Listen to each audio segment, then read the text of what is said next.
There's no discussion all over the world about any other drug to be legalized. They're all talking about all these positive effects, how safe that is and so on and so forth. But nobody is actually talking about the detrimental effects that it has, the lack of desire to do other things. Not every country is the same. Like, the people could be really quite different. You've got to consider the culture and how it might affect them as well. You can't just compare and go, well, they do it over there, so it must be fine. Progressively narrows our ability to derive any pleasure from other activities. You don't really want to tamper with your ability to remember things. Dark side of cannabis, things that people don't discuss.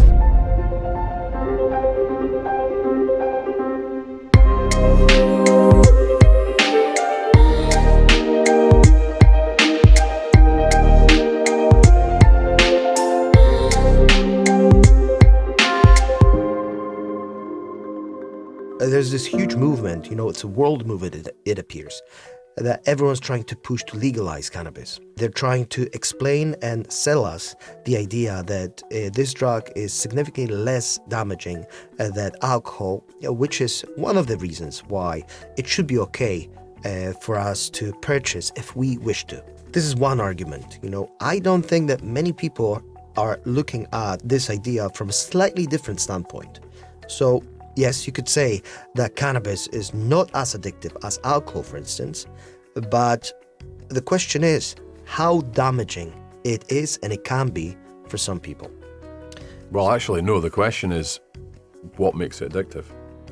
You need to answer that question to properly evaluate how dangerous that is for getting addictive compared to alcohol. Like, they are completely different. And so of course. You need to take into consideration the illegality of cannabis, which could potentially make it more appealing to some people and less appealing to others.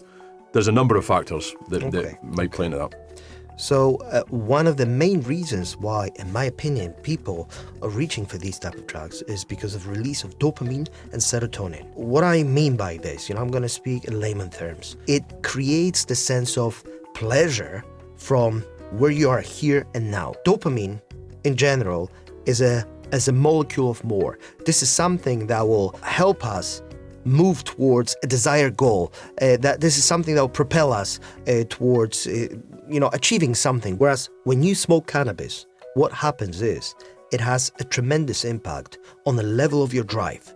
So your drive is basically drops down, and this level of dopamine that you would have in your system naturally, that molecule that promotes you to pursue the goals outside your body, is being diminished, and you're being more happy with what you have now. So I've seen many people throughout my career as an interpreter who started smoking cannabis, and over time, from being highly productive and always wanting to achieve something in their life, they turned into people who didn't have that drive anymore, who simply became extremely happy with what they have.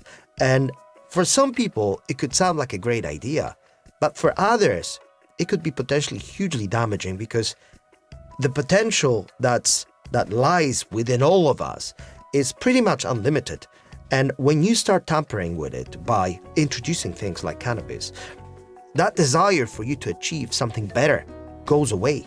So why would you want to achieve something better than what you already have here? And it's all about the chemical balance, or chemical imbalance, I would rather say. It's the same with other drugs. I mean, heroin's a better example because it even more engages those opioid systems. That floods the brain. One of the best descriptions I heard about that, like to give a story, a picture. Somebody described for the heroin user, when they take heroin, it's like that feeling at Christmas time when you're a kid and it's like the next day is Christmas. That feeling, it's like that excitement. You're just flooding the system. But that level of dopamine is just like an absolute flooding.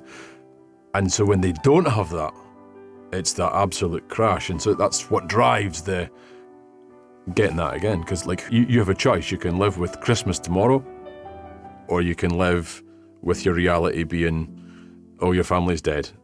It's like that's the choice of the different realities. And yeah, dopamine probably plays, I think it does. It plays a big part of that imbalance, that difference. The problem with drugs, though, So, and dopamine is that it progressively narrows our ability to derive any pleasure from other activities. And this is not something that people talk about often, even in terms of alcohol.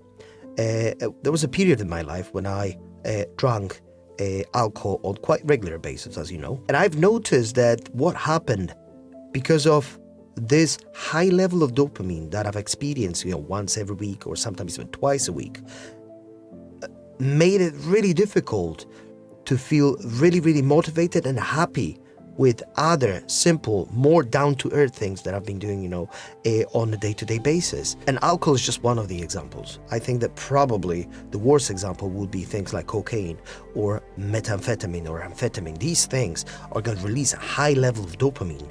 And unfortunately, what they will do, they'll ultimately make you want to experience more of that feeling, more of that dopamine. But as you start taking it more and more regularly, there won't be anything else that will be able to match the same level of dopamine, which will turn you into a very, very depressed person. So most people who are deciding to take drugs to begin with, they don't realize once you start tampering with these chemicals in our brain, you can potentially lead to a severe damage to yourself, to your psyche in the long term. But we've talked about cannabis and then you moved on to heroin. The point is, heroin is the extreme example of what you fear could be a bad outcome of smoking cannabis. Yeah, so that's why the example of heroin. The consequence you fear with cannabis, or any other drug. Any other drug is that you're cheating your system. Not any other drug. No. Any other drug is not that problematic. Why? Because there's no discussion all over the world about any other drug to be legalized as much as it is to do with the cannabis. Any other drug, anything where you're cheating the system. That's what I mean. Any other drug where you're living impure because you're tricking your system. You're going for and there maybe is other things that aren't drugs that you can do that with as well. Whether it's an experience, there's lots of pleasurable experiences like refine it right down. Eating's a great experience. Eating is an experience that people can abuse for the chemical hit that it gives them. If it's like, oh, yes, I'm going to get something of enjoyment, pleasure, and then they take the food and it's like, done that a pleasure, and so they take more and more and more and they overeat and they're chasing. It's not the food they're chasing. It's this state they're chasing, and it's a trap and it's a trick and it's horrible. And then there's other aspects you can put in, some other things like guilt and shame. It's like, oh, what have I done? And all this different things. So it's all tricking the system. So clearly that's not a good way to live. It doesn't bring good outcomes. What brings good outcomes is a more balanced system where you're taking life, like the old maxim is, everything in moderation. In its proper amount and its proper level, that's how you should engage with things. And so drugs where you're hijacking and tricking the system, it's not good in whatever form they come. So when I say whatever, that's what I mean. And when I used heroin, I use it because it's an extreme example, more extreme than cannabis in tricking that system. It floods more of the chemicals that make you feel like it's Christmas than cannabis does. And there's another aspect that I really, really hate every time I listen to some of people who are promoting consumption of cannabis, is that they're all talking about all these positive effects, how safe that is and so on and so forth. But nobody is actually talking about the detrimental effects that it has on many people's life. The lack of desire to do other things.